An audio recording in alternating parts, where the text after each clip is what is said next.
Good morning and a very warm welcome. You're watching Janata Television and this is the English Bulletin with me, Sushant Hakal. The top stories first.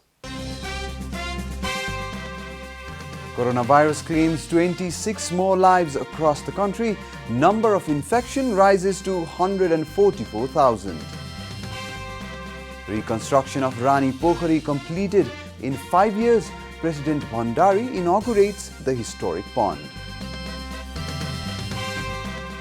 National Education Board announces exam schedule. Grade 12 exams to be held from November 24th. Stampede kills 11 Afghans seeking visas to leave the country. Insurgents kill 36 police personnel.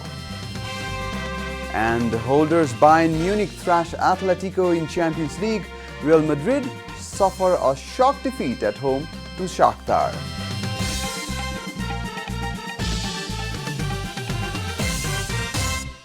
And now the news in detail.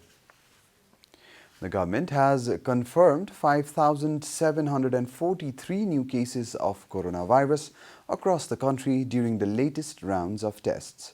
According to the Ministry of Health and Population, the total caseload of coronavirus in the country has now climbed to 144,872. So far, 99,605 patients have recovered from the disease, while the number of active cases is 44,476.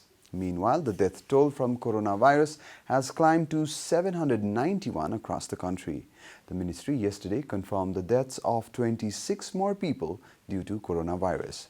Spokesperson at the ministry, Dr. Jageshwar Gautam, informed that 4,065 persons are currently in quarantine across the country.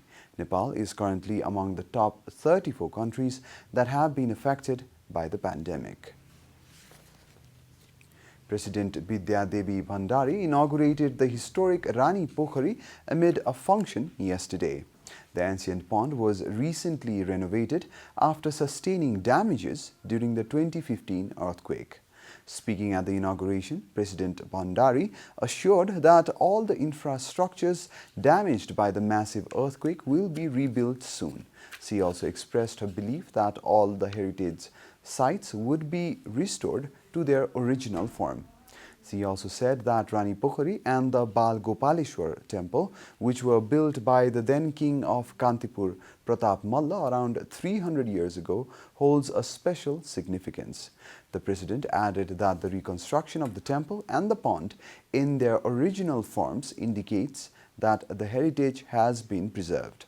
President Bhandari herself had laid the foundation stone for the renovation of the pond some 5 years ago.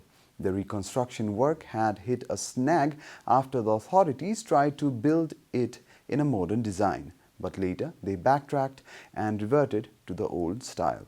Besides Ranipokhari, President Bhandari also inaugurated the Darbar High School, which lies just in front of the pond. President Bhandari thanked the Chinese government for helping to rebuild the school.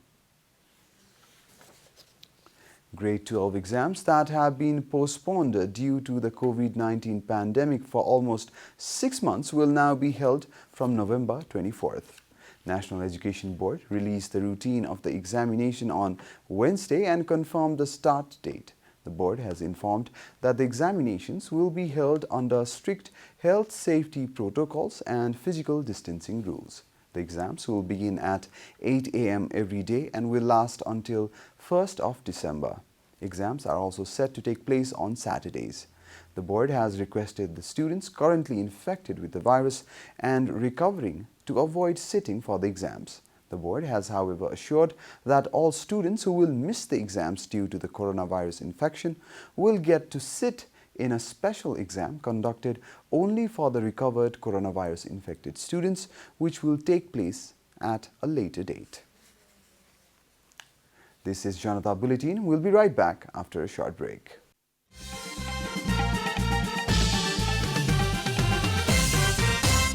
Welcome back after the break. We continue with other national news. The Disaster Risk The National Disaster Risk Reduction and Management Authority has stated that the settlement affected by the floods and landslides will be managed in coordination with the local level. The Chief Executive Officer of the authority, Dr. Ranipokhari, said that a procedure has been prepared under the leadership of the local level to identify the beneficiaries and transfer them to a safe place. According to the work procedure, all works related to crisis management will be performed by the respective local level, while the authority will do the necessary coordination. Pokhriel said the authority would coordinate with the District Disaster Management Committee, the provincial government and the concerned ministries of the federal government to assist the local government. Districts like Sindhupalchok, Baglung, Miagdi, Jajarkot, Acham, where the flood and landslide have affected the most, have already seen the rehabilitation work start. Pokhriel also said that the other procedures of disaster management will be taken forward after the procedure prepared by the authority's executive committee is approved by the cabinet.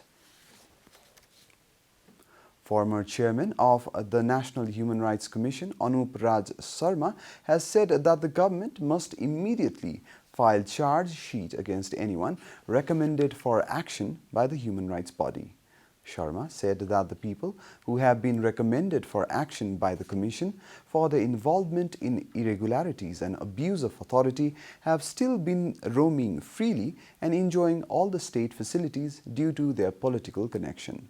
He urged the government to take prompt action against them through the Attorney General's office. The NHRC had recommended action against 288 individuals for their involvement in irregularities in the last 2 decades. Sharma insists that the government must file a charge sheet against them to investigate into the irregularities.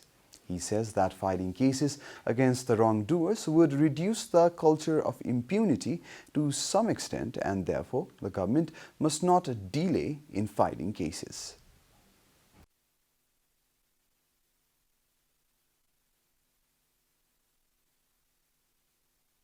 पहिलो कुरो अब गर्ने attorney जनरलले यी सिफारिसहरूको गम्भीर अध्ययन गर्ने र थप अनुसन्धानको आवश्यक छ भने प्रहरीलाई जिम्मा दिने, थप अनुसन्धान गर्ने अनि मुद्दा के दायर गर्ने दायर चाहिँ गर्ने किनभने हाम्रो सिफारिस चाहिँ बाध्यात्मक हुन्छ.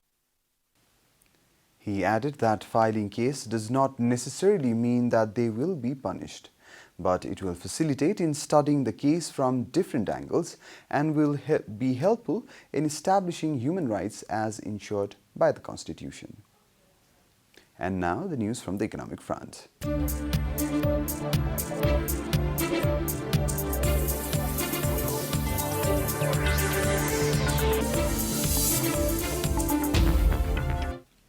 Governor of Nepal Rashtra Bank, Mahaprasad Adhikari, has said the rehabilitation of the economy hit by the coronavirus pandemic could be helped by the focus of G24 member nations and the respective central banks. He said so in a virtual meeting jointly organized by Policy Makers Roundtable Alliance for Financial Education, AAFI, and G24. Governor Adhikari added that small and medium-scale businesses can be rehabilitated by focusing on resource management, policy-level subsidy and electronic banking system. Adhikari identified the current coronavirus crisis also as an opportunity to improve the current electronic transaction system and e-commerce portals. In the virtual meetup, Governor of State Bank of Pakistan, Dr. Reza Bakir, informed of the decisions that were taken by the State Bank in Pakistan with regards to liquidity, policy-level subsidy, facility of loan renewal in the current coronavirus crisis. Time for a short break here at Janata Bulletin. Stay tuned for international news.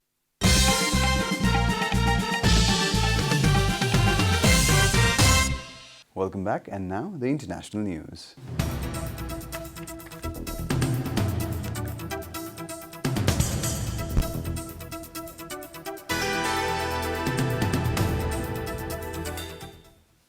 At least 15 persons were trampled to death yesterday when a stampede broke among thousands of Afghans waiting in a football stadium to get visas to leave the country.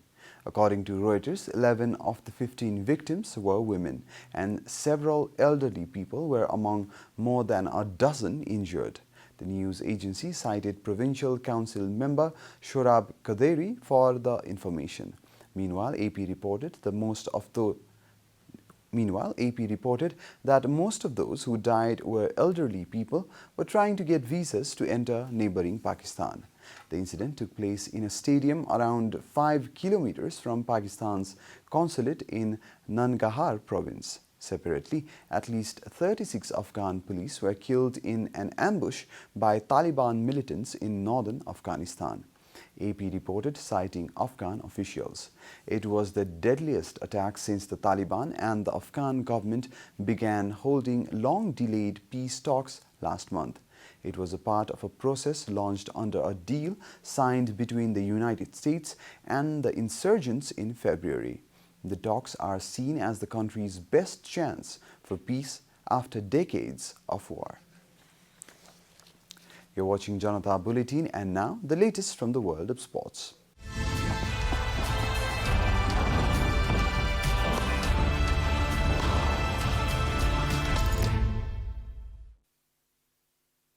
Opened their Champions League campaign with a 4-0 thrashing of Atletico Madrid at the Allianz Arena.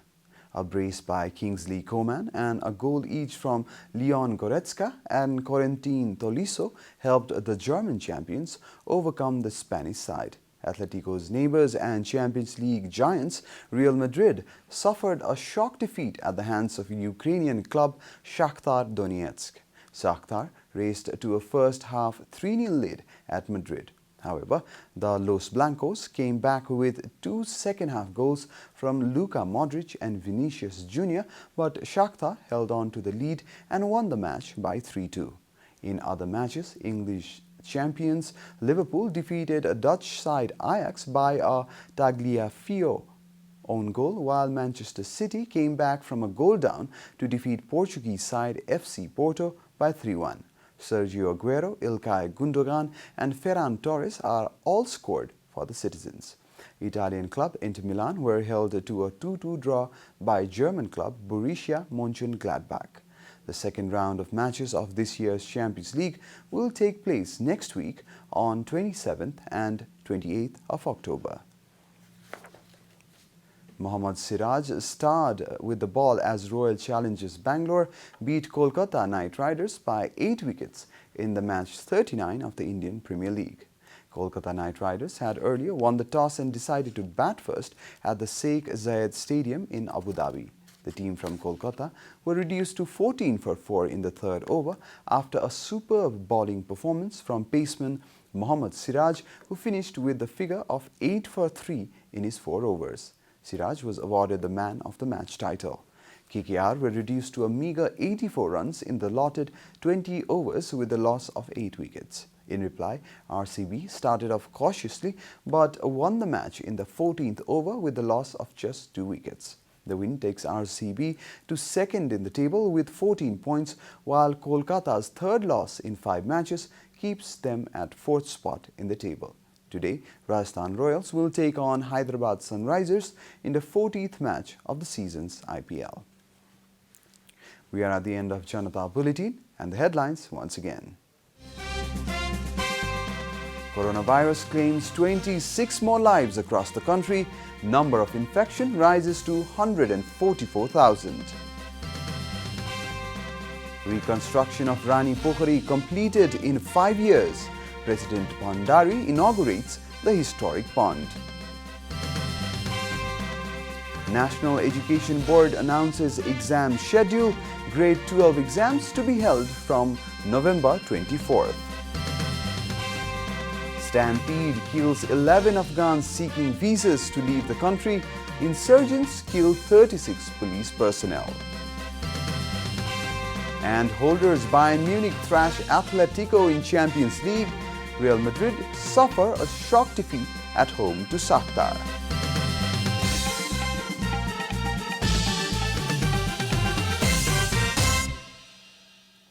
And that's all from the English News Desk for today. You can follow Janata Television and our programs on various social media platforms, including on our website janatasamachar.com. Keep watching Janata Television. Namaste.